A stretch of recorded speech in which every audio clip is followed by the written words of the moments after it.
તો વકફ સુધારા બિલ પર ગૃહ રાજ્યમંત્રી હર્ષ સંઘવીનું નિવેદન। વકફ સુધારા બિલ દેશના હિતમાં છે। વકફ સુધારા બિલ મુસ્લિમોના હિતમાં છે।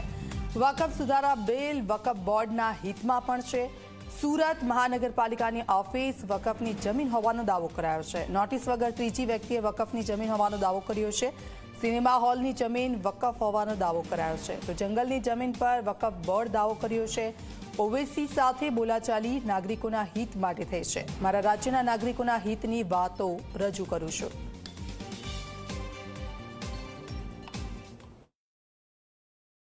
हर्ष भाई, अगला सवाल मेरा है आपसे कि इन 3 साल के दौरान हमने देखा है आपका एक जुझारू व्यक्तित्व जो एक मंत्री के तौर पर सामने आया है। ऐसे में बहुत दूर की बात नहीं कर रहा हूं, सिर्फ पिछले रोज की बात कर रहा हूं। कल जॉइंट पार्लियामेंट्री कमेटी की बैठक थी और उसमें हमने सुना है कि आपने बहुत ही वकफ के मामले में बहुत ही एक जोरदार प्रेजेंटेशन दिया और ये भी सुना है कि असुद्दीन ओवैसी के साथ आपकी तनातनी भी हो गई थी।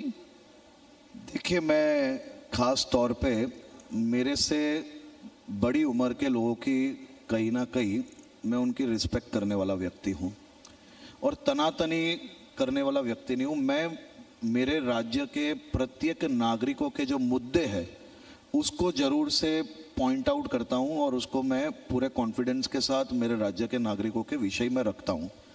जेपीसी के विषय खास तौर पे सार्वजनिक रूप पे उसकी बात नहीं हो सकती है, लेकिन मैं जरूर से ये कहूँगा कि वक़फ़ के लिए जो अमेंडमेंट 2024 में आया है वो अपने आप में एक ऐतिहासिक अमेंडमेंट है और देश के हित में है।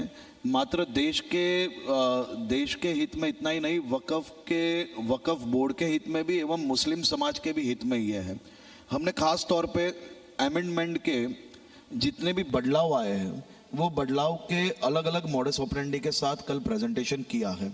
आपने सुना होगा कि सूरत महानगर पालिका की दफ्तर 156 साल से जो दफ्तर सूरत शहर के आम नागरिकों के सिविक प्रश्नों का निकाल जहाँ से होता है, वो 156 साल पुराना दफ्तर अचानक कोई थर्ड व्यक्ति एप्लीकेशन करता है और इतनी बड़ी महानगर पालिका को किसी भी प्रकार की नोटिस बिना रातों रात वो वक़फ़ में चला जाता है। वक़फ़ बोर्ड उसको वक़फ़ प्रॉपर्टी में गिन लेता है।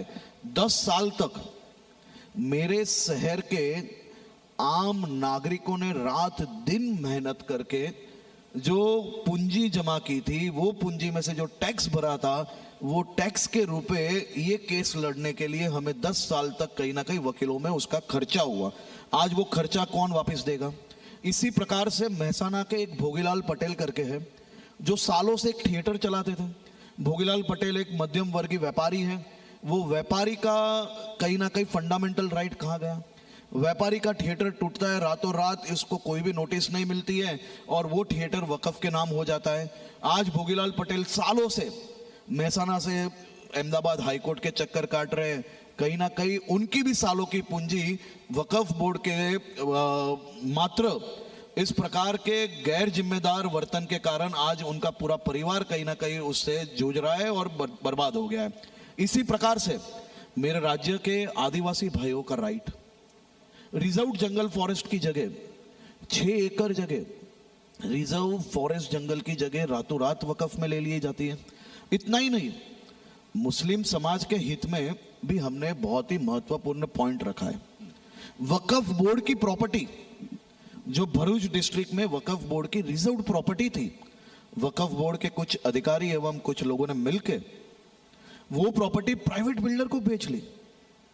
अभी प्राइवेट बिल्डर को तो उन्होंने प्रॉपर्टी बेच ली, वो इलीगल है, लेकिन प्राइवेट बिल्डर और वक़फ़ बोर्ड के लोग भले जेल में चले जाए, लेकिन मेरे राज्य के हजारों आम नागरिक जो कहीं ना कहीं विश्वास में आके, उनको तो पता नहीं है वक़फ़ की प्रॉपर्टी है, क्योंकि वक़फ़ तो कोई ऑनलाइन प्रॉपर्टी रखती नहीं है। वो प्रॉपर्टी जो आम नागरिकों ने खरीदी है, वो सालों से जो उनमें रह रहे हैं, आज उनकी प्रॉपर्टी डिस्प्यूटेड है, ना उनको बैंक लोन मिलती है, ना उनके कहीं ना कहीं प्रॉपर्टी क्लियर है। आज वो आम आदमियों की भूल क्या है? तो तो मेरा ये जरूर से मानना है कि वक्फ का ये जो अमेंडमेंट आया है वो केंद्र सरकार, खास तौर पे मैं प्रधानमंत्री मोदी जी और गृह मंत्री अमित शाह जी को मैं और किरण रिजिजू जी को मैं अभिनंदन देता हूं, और मैं मेरे राज्य के सभी आम नागरिकों की ओर से उनको आभार भी मानता हूं कि इस प्रकार की मॉडस ऑपरेंडी मात्र गुजरात में नहीं पूरे देश में हो रही होगी।